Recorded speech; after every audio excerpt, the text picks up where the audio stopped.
Aujourd'hui, on va refaire une petite vidéo sur les bases de l'électrocinétique. Enfin, là, on est plus sur simplement l'électricité en régime continu. On est sur de l'ingénierie électrique de base. Et on va prendre en exemple le circuit électrique qui va nous permettre de revoir à peu près tout ce qui est vraiment important pour le régime permanent avec ce circuit-là. C'est tout. Avec ça, on fait absolument tout ce qui est à réviser. Alors, on remarquera que j'ai pas mis de générateur parce que en fait, on va s'interroger simplement à se dire, on se dit juste, il y a une tension, il y a une intensité, je sais pas d'où elles viennent. Peut-être qu'il y a un autre circuit à gauche, peut-être qu'il y a un générateur, que ça soit de courant ou de tension. Tout ce que je sais, c'est que là, j'ai une tension que j'appelle E et là, j'ai un courant que j'appelle I. D'accord? Et à partir de là, je vais décomposer mon système et je vais voir ce que je peux en faire. Et qu'est-ce que je peux voir comme règle sur R1, R2, R3 pour peut-être simplifier le circuit, voir ce que je peux en découler, etc.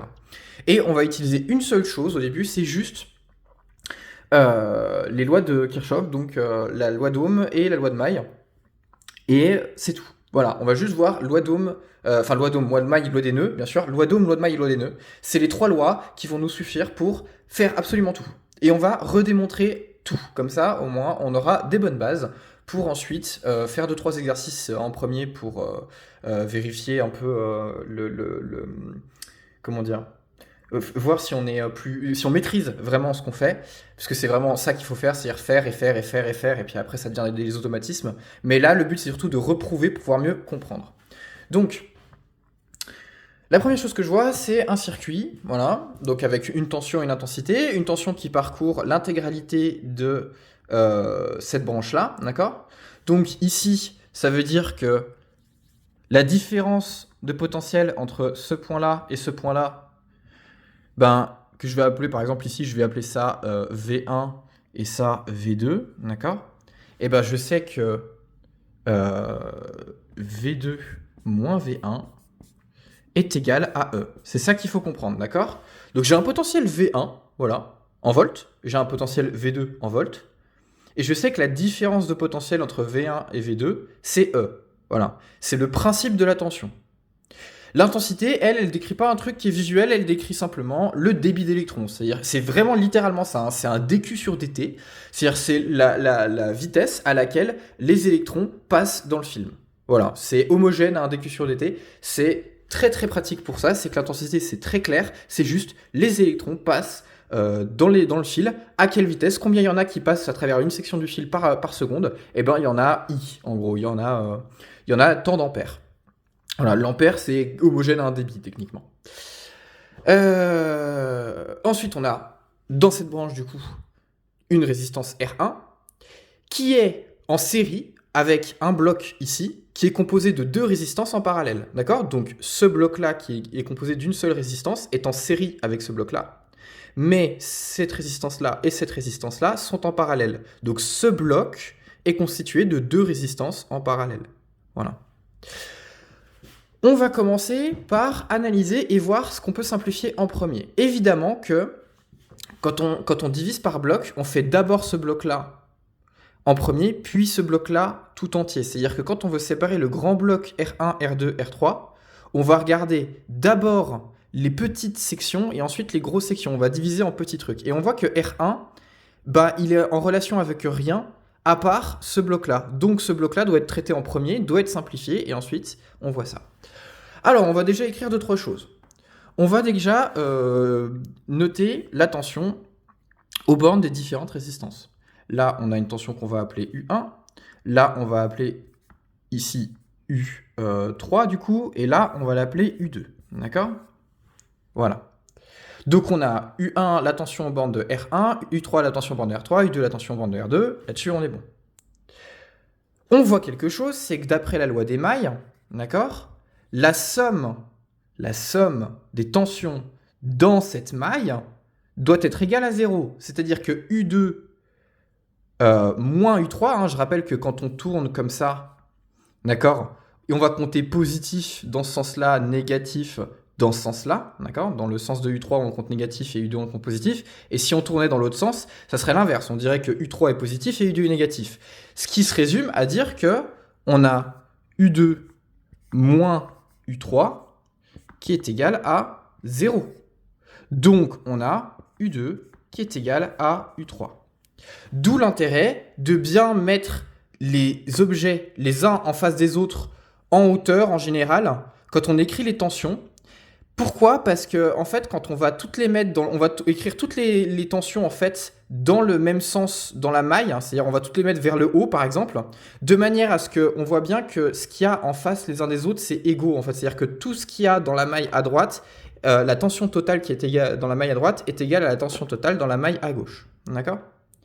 Voilà. Donc, je vais écrire un petit peu mes relations ici. Déjà, je vais avoir U3 qui va être égal à R3I3. Ça, c'est la loi d'Ohm pour R3. La loi d'Ohm pour R2, c'est U2 qui est égal à R2I2. Voilà. À partir de là, on est d'accord. Et qu'est-ce que nous dit notre loi des mailles? Elle nous dit que U2 égale U3. Donc, on va avoir R2I2 qui est égal à R3I3. D'accord? C'est littéralement ce que je viens d'expliquer, c'est-à-dire qu'on a bien U2 moins U3 égale 0, donc U2 égale U3, et on a bien du coup que R2I2 est égal à R3I3, puisque l'un c'est U2 et l'autre c'est I3. Voilà.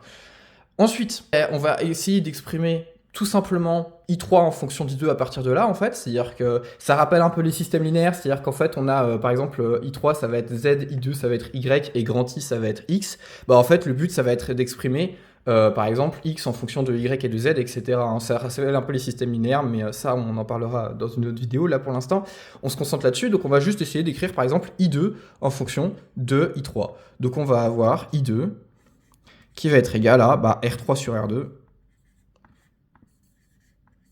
I3. Alors, on n'a pas de considération mathématique, c'est-à-dire qu'on suppose que R2, bien sûr, n'est pas nul, c'est-à-dire qu'on n'a pas un fil.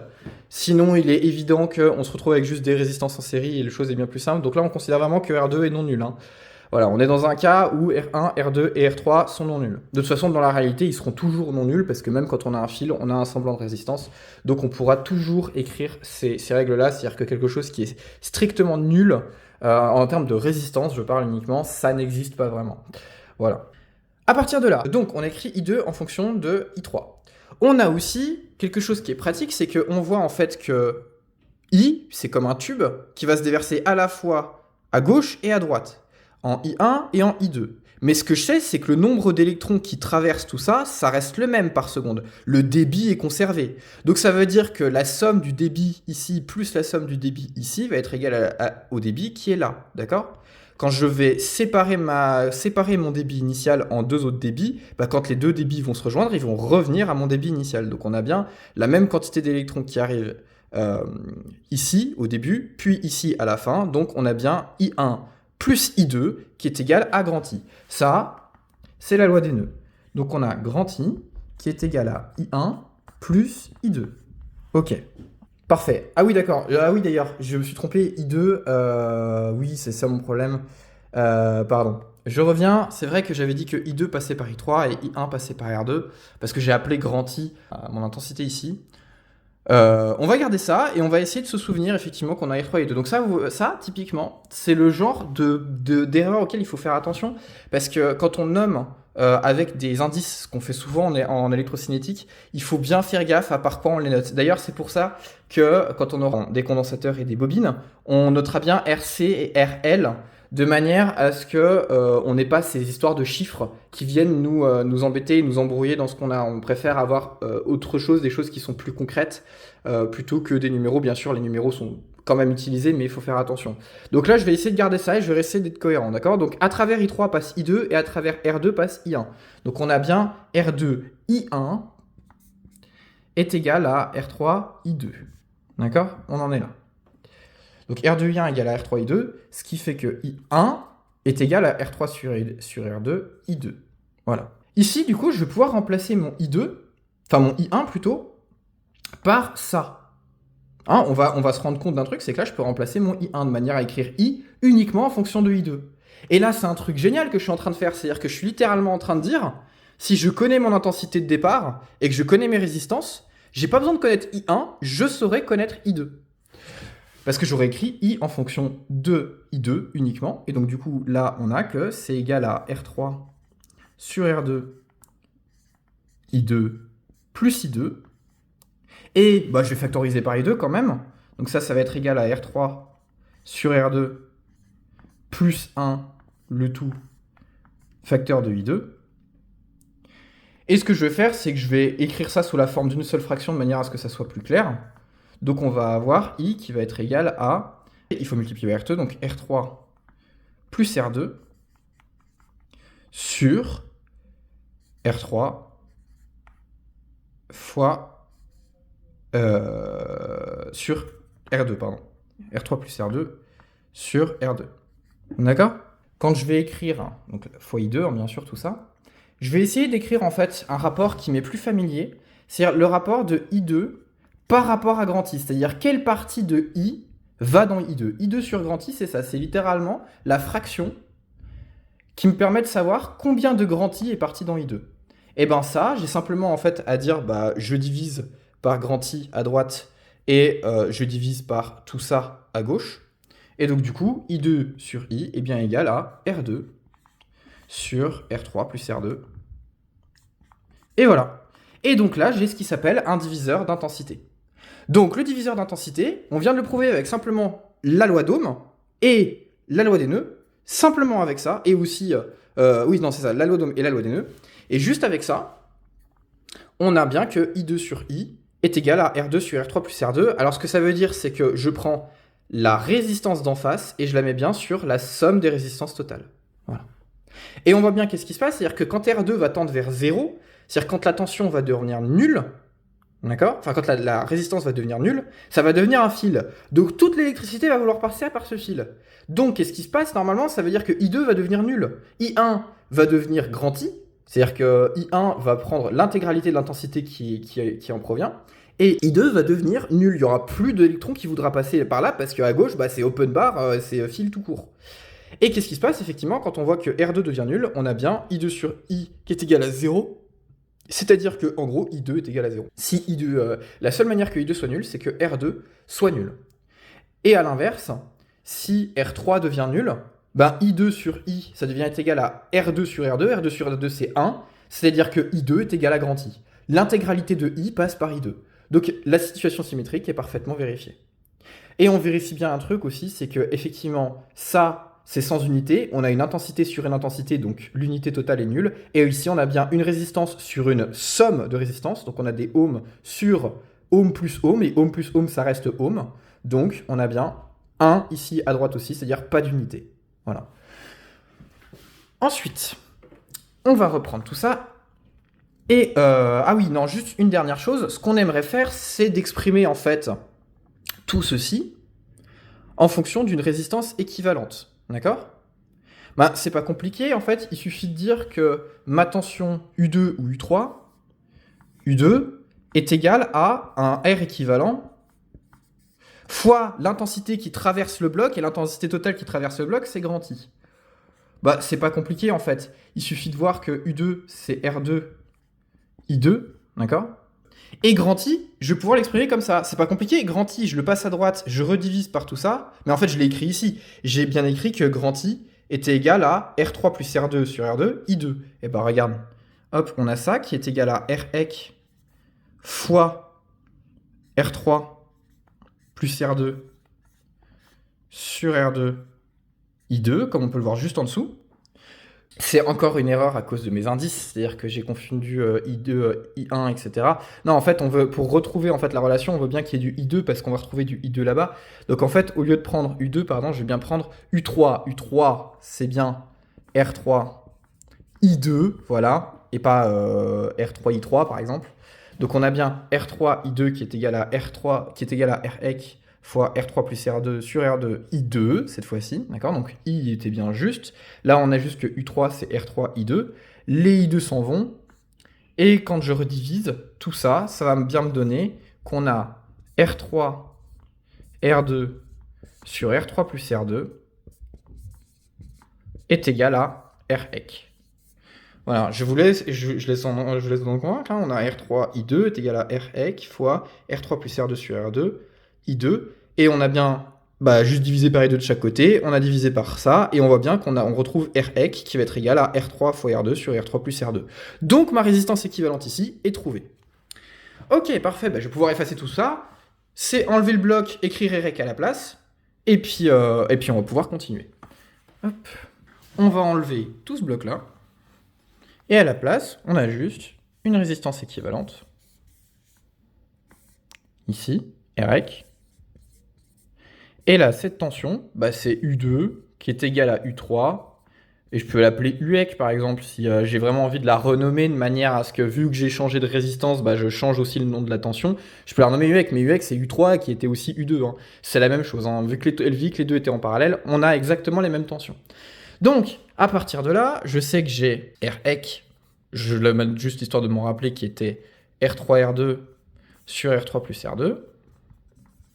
Ok. Et là, qu'est-ce que j'ai? J'ai deux résistances en série. Bon, bah pareil, on va réutiliser la loi d'Ohm et la loi d'émail pour retrouver quelle sera ma résistance équivalente totale. Et après, on fera éventuellement le diviseur de tension pour montrer comment est-ce qu'on trouve le diviseur de tension, mais c'est pareil, c'est extrêmement simple. Là, en fait, on est parti du plus difficile pour aller vers le plus simple. Donc là, on va finir juste par essayer de trouver la résistance équivalente, et en le faisant, on trouvera peut-être aussi comment faire le diviseur de tension. Bref, donc si je reprends ma loi d'Ohm, je vais avoir que, grand E. Alors oui, juste quelque chose. D'abord, effectivement, loi des mailles. Là, on a une maille. En fait, c'est pas parce que là, il n'y a pas de fil entre que je peux pas faire de loi des mailles, parce qu'en fait, je sais déjà que à gauche, ma branche, peu importe ce qu'il y a, c'est-à-dire si je dessine et que là, je dis, il y a plein de trucs ici, boum, boum, bah je sais, je m'en fiche en fait de tout ce qu'il y a, parce que je sais que ma tension totale, de toute façon, c'est E. Donc, ça veut dire que je peux quand même appliquer ma loi des mailles. Je peux dire simplement que, imaginons que je tourne comme ça, on va dire que je tourne comme ça, je vais avoir E, moins U1, moins UEC, moins U1, moins UEC, qui est égal à 0. Hein. Je rappelle, hein, U1 est vers le haut, UEC est vers le haut, et vu que je tourne comme ça, je les compte négatifs. Donc du coup, j'ai bien ça. Et ça me dit bien que E est égal à la somme des tensions. Donc U1 plus UEC. Encore une fois, hein, le fait de noter du bas vers le haut avec bien les tensions qui sont toutes dans le même sens vers le haut comme ça, c'est vachement pratique. Ça permet à chaque fois de voir que effectivement, on a la somme de cette flèche plus cette flèche-là qui donne bien cette grande flèche. C'est assez instinctif, c'est très visuel. Ces conventions, elles permettent de vite voir comment c'est. C'est pour ça que bien écrire les schémas, visuellement que ça soit compréhensible, ça permet de résoudre les calculs beaucoup plus rapidement, parce que tout ça, on n'a plus besoin de l'écrire à un moment, c'est juste instinctif. D'ailleurs, on nous le demandera peut-être même plus. C'est-à-dire qu'il y a un moment, ça, c'est quelque chose qui est censé être acquis et extrêmement rapide, donc on va pas le vérifier, on va juste dire, oui, effectivement, c'est juste. Voilà. Donc, E égale U1 plus UEC, égale U1 plus UEC d'après la loi d'émail. Ensuite, on a U1 qui est égal à, c'est pas compliqué, c'est R1 grand I. Hein, grand I traverse R1. Et ce qui est bien, c'est que grand I traverse aussi REC. Donc on a bien plus REC grand I. Oh tiens, on a, ça c'était U1, on a UEC qui est égal à REC grand I. Et quand je fais mon système, donc là j'ai un système, hein, j'ai que du coup E est égal à R1I plus REC grand I. Donc ça veut dire qu'il est égal à R1 plus REC plus R équivalent, le tout, grand I. Voilà. Et ça tombe bien, c'est exactement la forme que j'ai pour trouver ma résistance équivalente prime, on va dire ça, c'est REC prime. On voit bien que j'ai ma tension totale est égale à une résistance équivalente fois I, c'est-à-dire que je respecte la loi d'Ohm, et moi c'est exactement ce que je veux trouver en fait. Moi ce que je voulais trouver, c'est un E égale REC prime grand I, et par identification, on voit bien que REC prime, c'est bien R1 plus REC.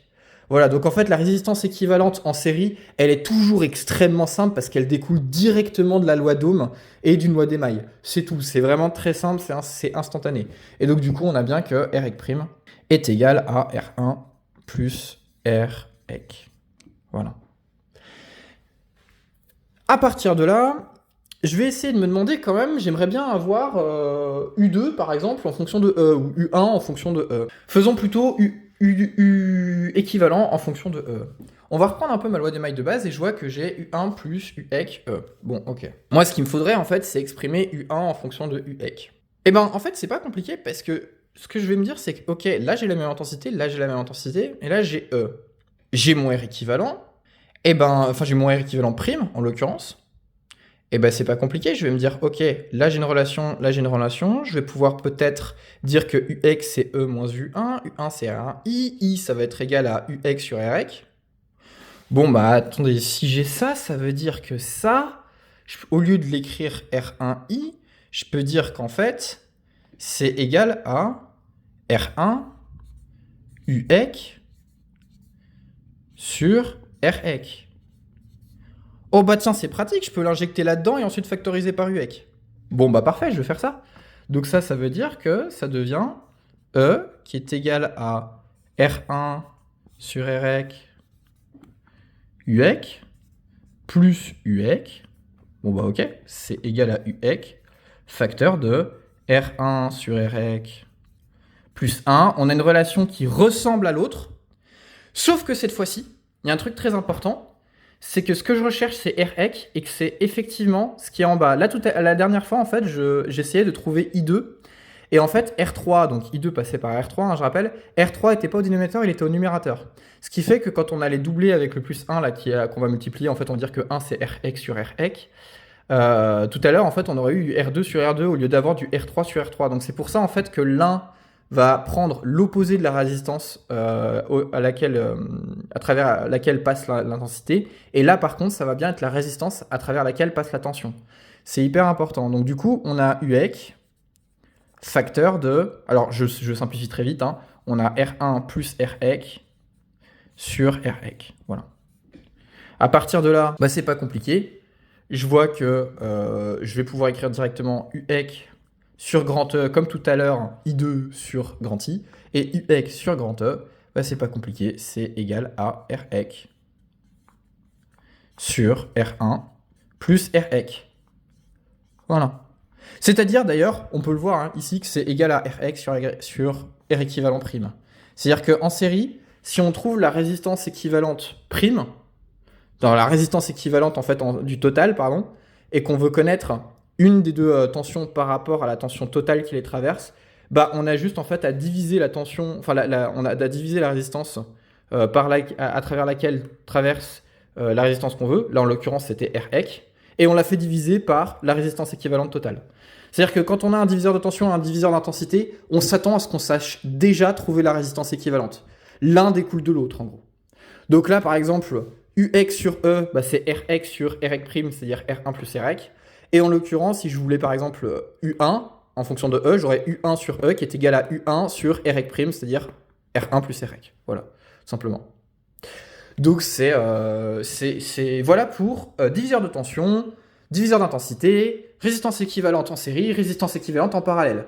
L'intégralité, mais l'intégralité de tous les schémas électriques, tous, sans exception, en tout cas sans exception, parce que même quand on travaille ensuite en régime permanent, ce qui est le cas de quasiment toute l'électricité, ça n'est que ça.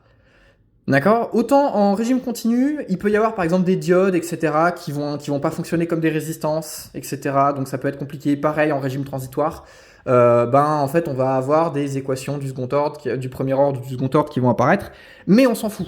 C'est-à-dire que nous, là, on va travailler surtout en régime permanent et on va voir le régime transitoire. Mais là, en fait, en régime permanent, l'intégralité, tous, l'intégralité des dipôles qu'on auront une impédance complexe et cette impédance fonctionne comme une résistance. Ce qui veut dire que n'importe quel dipôle qu'on mettra en régime permanent sera résoluble à partir de tout ce que j'ai montré là.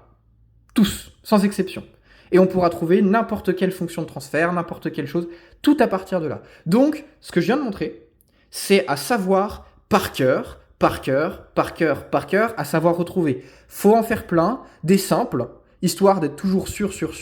Et après, on peut éventuellement raisonner en termes de potentiel, en termes de, tiens, qu'est-ce qui se passe si je mets un fil là, etc. Est-ce qu'il y a quelque chose après le fil ? Est-ce que le fil est à vide ? Etc. Bref. Donc, voilà pour les bases. J'espère que ça suffit. Dans tous les cas, ça, c'est vraiment à savoir par cœur. Je le répète, hein, j'insiste encore et encore, c'est à savoir par cœur. Ça doit être instinctif, ça doit être hyper rapide. Et si on a ça instinctif, hyper rapide, tous les problèmes sont résolubles beaucoup plus facilement. Beaucoup plus facilement. C'est pour ça que c'est vraiment une base à avoir absolument, à travailler en tout premier.